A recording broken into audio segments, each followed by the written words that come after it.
Sejarah perkembangan pemikiran ekonomi Islam di Indonesia pada periode awal dan kontemporer. Perkembangan ekonomi Islam adalah wujud dari upaya menerjemahkan visi Islam, rahmatan lil alamin, kebaikan, kesejahteraan, dan kemakmuran bagi alam semesta. Perkembangan teori ekonomi Islam dimulai sejak diturunkannya ayat-ayat tentang ekonomi dalam Al-Quran seperti pada surat Al-Baqarah ayat 275 dan 279 tentang jual beli dan larangan riba.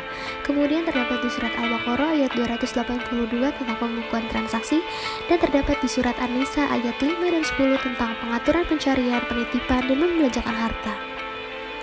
Islam telah menetapkan pokok ekonomi sejak pensyariatan masa Rasulullah SAW dan dilanjutkan secara metodis oleh para penggantinya. Sejarah ekonomi Islam di Indonesia.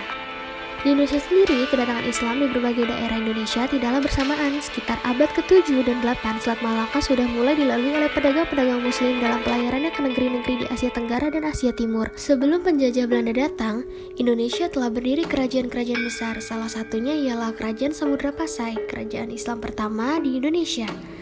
Kerajaan Samudra Pasai berada di pesisir Sumatera bagian utara Aceh. Lokasi ini bahkan tak jauh dari Selat Malaka.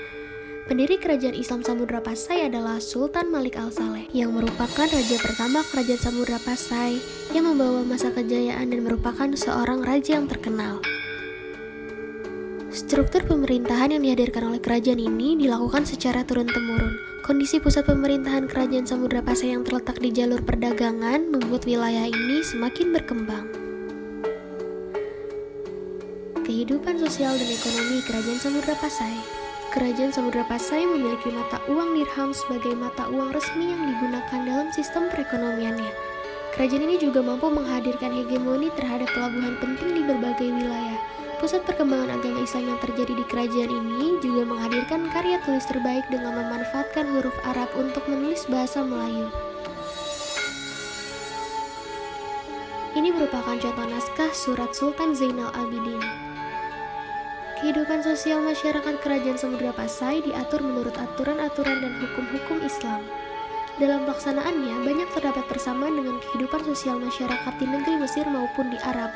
Karena persamaan inilah, daerah Aceh mendapat julukan sebagai daerah Serambi Mekah. Kerajaan Islam selanjutnya ialah Kerajaan Mataram Islam, yang berpusat di Kota Gede, Yogyakarta.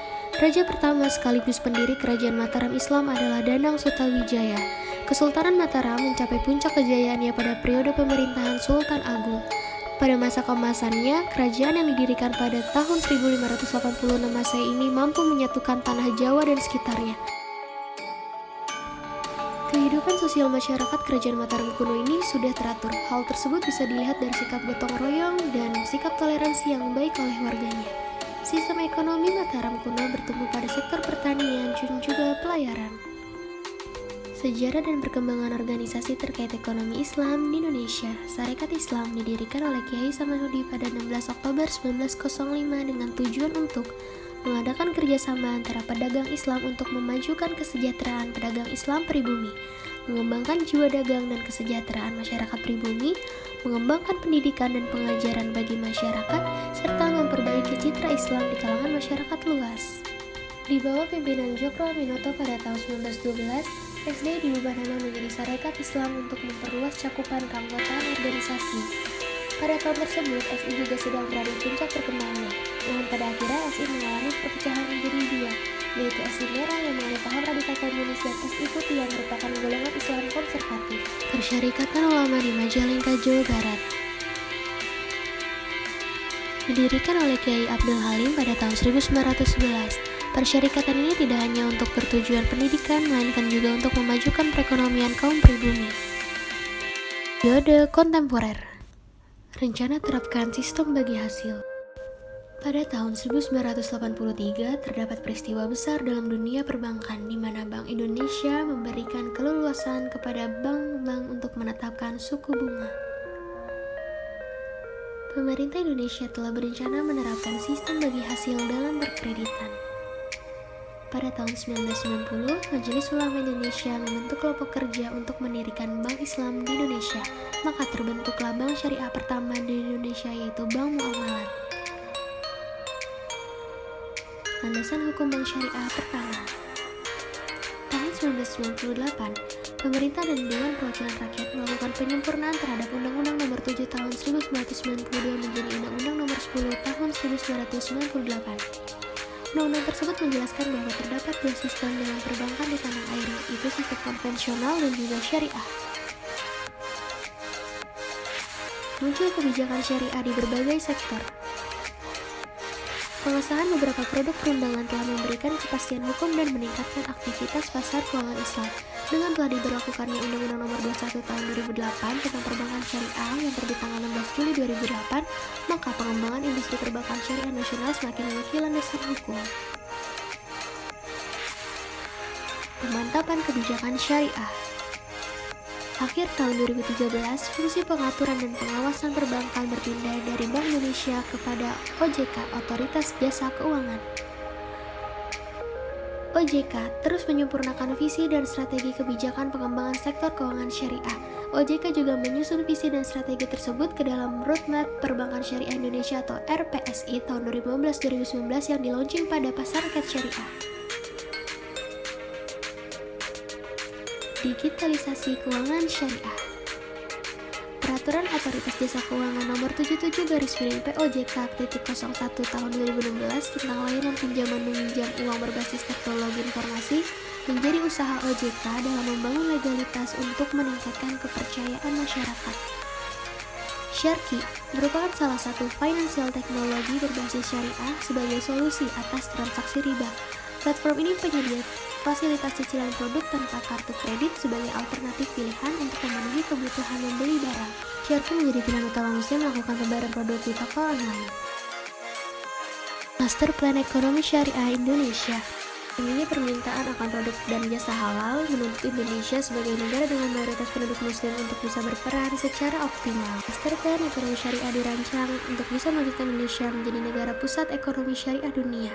Master Plan memiliki target untuk meningkatkan skala ekonomi dan keuangan syariah, peringkat Global Islamic Economy Index, Kementerian Ekonomi, dan Indeks Kesejahteraan Masyarakat Indonesia. Terdapat 4 langkah dan strategi utama yang dipilih untuk mencapai target tersebut. Pertama, penguatan rantai nilai halal yang berfokus pada sektor dengan nilai potensial dan daya saing tinggi, yaitu klaster makanan, minuman, pariwisata, dan kosmetik.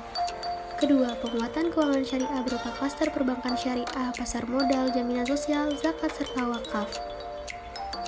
Ketiga, penguatan usaha mikro, kecil, dan menengah atau UMKM sebagai penggerak utama rantai industri halal. Keempat, penguatan ekonomi digital seperti dalam bentuk e-commerce, marketplace, dompet digital, dan sebagainya. Master Plan digunakan sebagai cara utama untuk menguatkan pertumbuhan ekonomi syariah di Indonesia. Sektor real digunakan sebagai penggerak utama karena dalam hal ini akan menghasilkan multiplier efek dalam meningkatkan pertumbuhan ekonomi nasional. Isu kontemporer. Keterbatasan sumber daya insani. Ketersediaan SDI yang kompeten dalam hal ekonomi Islam sangat dibutuhkan untuk mengimbangi pesatnya ekspansi ekonomi syariah di Indonesia. Namun saat ini masih banyak faktor yang menyebabkan kurangnya suplai SDI antara lain seperti dari segi pendidikan dan pelatihan. Regulasi ekonomi syariah. Masih ada beberapa regulasi yang perlu diperkuat seperti pengamandemenan undang-undang mengenai ekonomi syariah, membentuk hukum serta fatwa yang spesifik, serta pembentukan organisasi yang dapat memayungi lembaga keuangan mikro syariah dan sebagainya. Dan yang terakhir, karena kurangnya peran dari seluruh stakeholder terkait, masih banyak yang memperbolehkan praktik bunga bank meskipun sudah diharamkan oleh MUI. Dengan adanya isu seperti ini, ditambah dengan kurangnya sosialisasi dan edukasi, maka akan timbul persepsi yang menyatakan bahwa lembaga dan perbankan syariah sama saja dengan konvensional. Maka disinilah peran pemerintah dan institusi pendidik yang sangat dibutuhkan untuk menggalakkan edukasi, literasi, dan koordinasi terkait ekonomi syariah kepada masyarakat. Sekian video yang dapat kami sampaikan. Terima kasih.